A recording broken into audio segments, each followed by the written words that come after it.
Hello, it's Joanne from St. Dunstan's back again with more of Island of the Blue Dolphins. We are about to head into chapter 13. I did not sleep much the night before I went to the place of the sea elephants.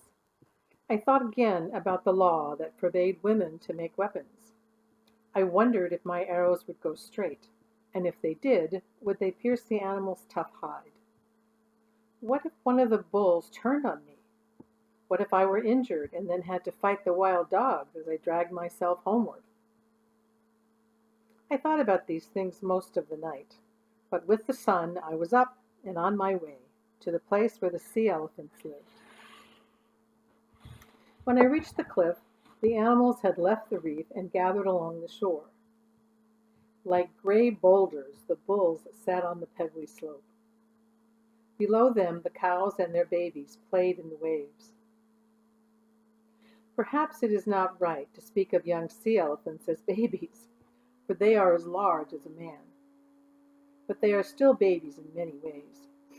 They follow their mothers around, waddling around on their flippers like children learning to walk, making crying sounds and sounds of pleasure that only the young make. Excuse me. And before they will leave the shore and learn to swim, their mothers have to push them into the sea, which is often difficult to do because of their size.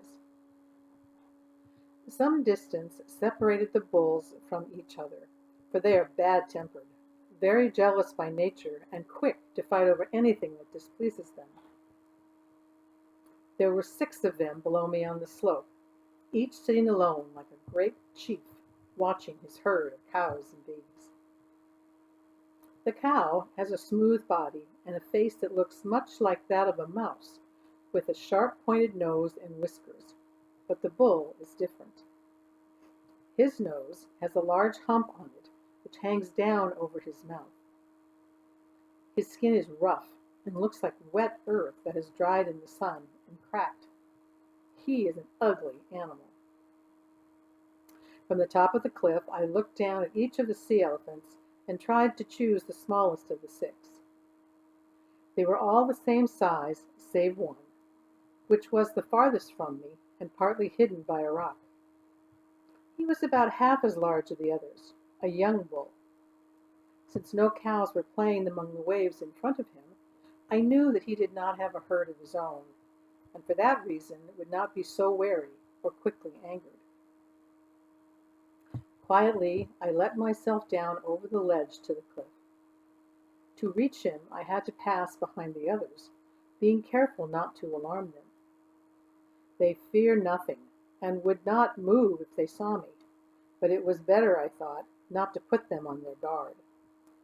I carried my new bow, which was almost as tall as I was, and 5 arrows.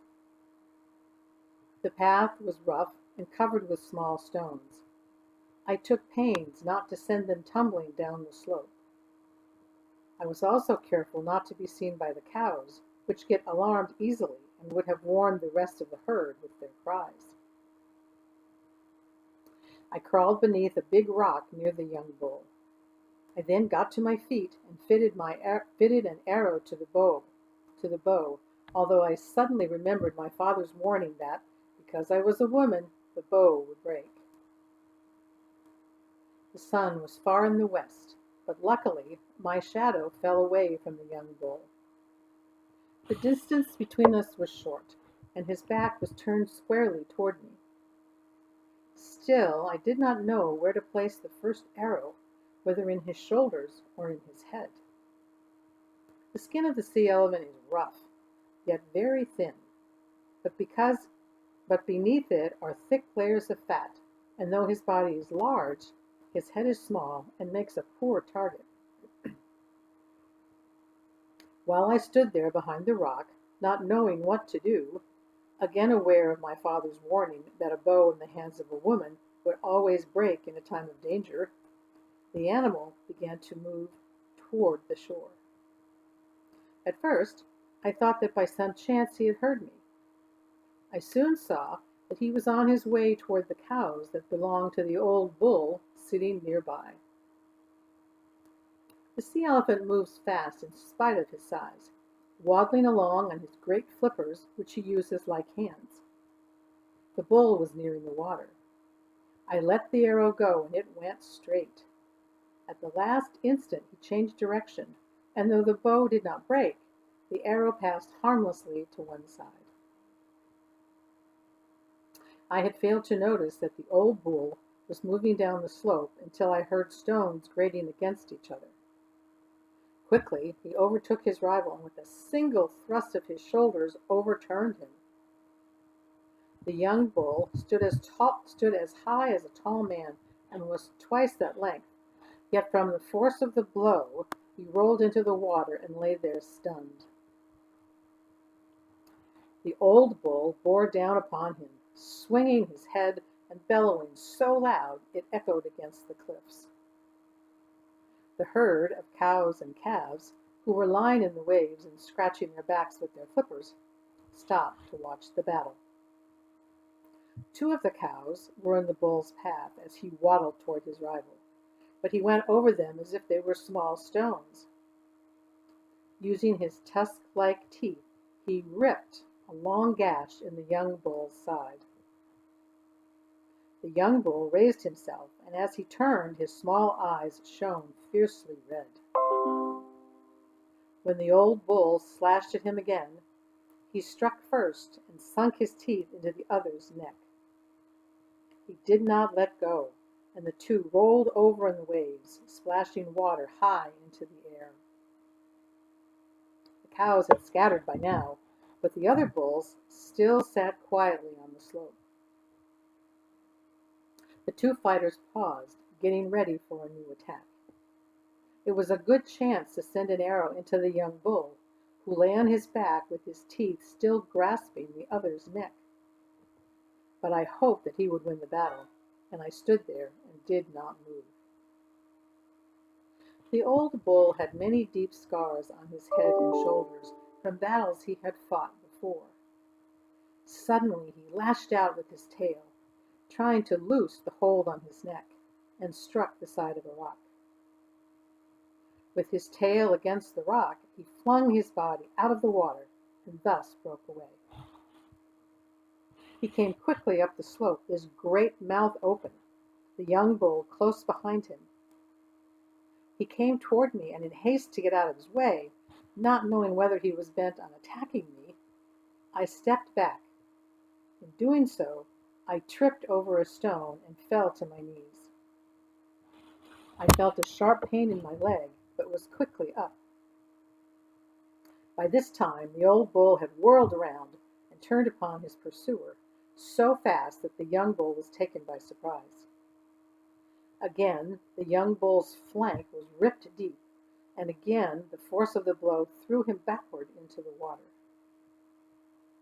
The waves grew redder from his blood, but this time he rolled over and was waiting for the charge. He met the old bull with his shoulder. The sound was like rocks crashing together. Once more the young bull caught the other's throat, and together they disappeared beneath the wave. When they came up, they were still locked together. The sun had gone down, and it was so dark I could no longer see clearly. My leg had now begun to hurt. Since I had a long way to go, I left them.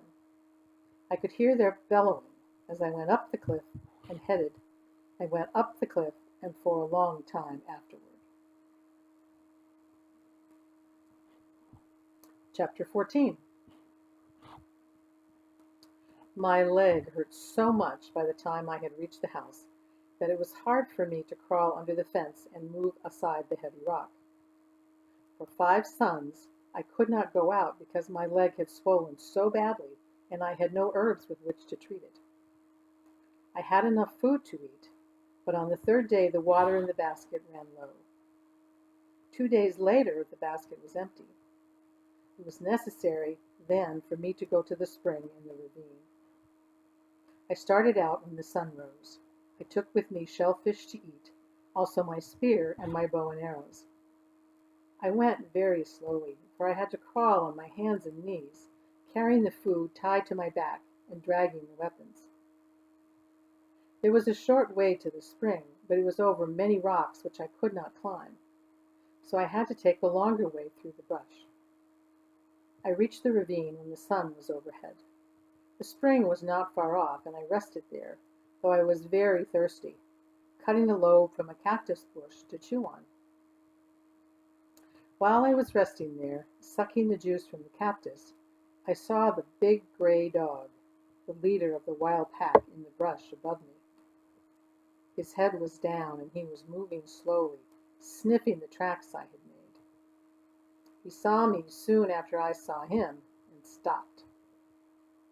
Behind him was the rest of the pack, trotting along one after the other. The pack stopped too. I took my bow and fitted an arrow, but as I did this, the big dog faded away into the brush and was quickly followed by the others. In the time of one breath, they were gone. There was nothing for me to aim my arrow at. It was as if they had not been there at all. I listened. They were moving so silently I could not hear their steps, but I was sure they would try to surround me. Slowly I crawled on, stopping to listen, to glance back, to measure the distance between me and the spring. My leg hurt. I left my bow and arrows behind as I went on, for the brush had grown heavy and I could not use them. In one hand I dragged my spear. I came to the spring. It flowed out of a crack in a rock, and the rock rose high on three sides of it. The wild dogs could not attack me from any of these directions, so I lay on the earth and drank, watching the ravine below me. I drank for a long time and filled my basket, and then, feeling better, crawled toward the mouth of the cave. A ledge of black rock ran out above it. Some low bushes grew there, and among them, with just his head showing, stood the big gray dog. He did not move, but his yellow eyes followed me, turning slowly as I drew near the cave. Another head showed behind him, and another. They were too far away for me to reach with my spear. Suddenly, I saw brush moving on the opposite bank of the ravine. The pack had split up and were waiting on both sides of the ravine for me to pass them. The cave was now in front of me. I crawled to the mouth and into it. Above me I could hear feet running and the crackling of brush, which was followed by silence. I was safe. I knew the wild dogs would come back, and they did as night fell, stalking around in the brush until morning, but not venturing close. Although the mouth of the cave was small, once you were inside, it spread out and you could stand up. Water dripped from the roof, and the cave was cold without a fire.